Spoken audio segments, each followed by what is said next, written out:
A local church in Terre Haute celebrated their history in the community today. When the Vigo County Courthouse originally expanded, their bell was given to Allen Chapel, and that bell remains today. News 10 photojournalist David Essex takes us to that historical place.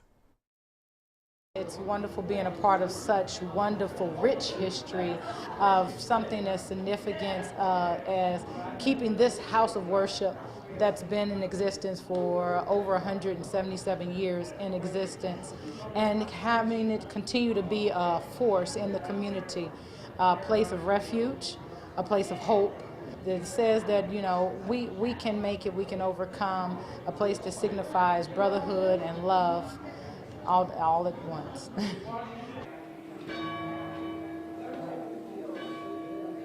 Over the years, the congregation grew smaller, where it used to be a very large and vibrant congregation, being the only African-American place of worship in the community of Terre Haute.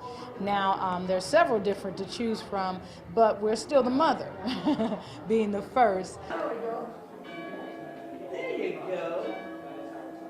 Being able to preach from the sacred desk where Frederick Douglass came and preached twice is just monumental. I think it's very significant that we don't allow this to pass away, that it remains a place where the community can come and seek refuge.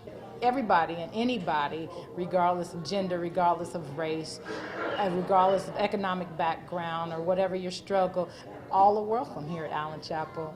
And we still worship here every Sunday at 11:30, and then all the other programs, anybody is welcome.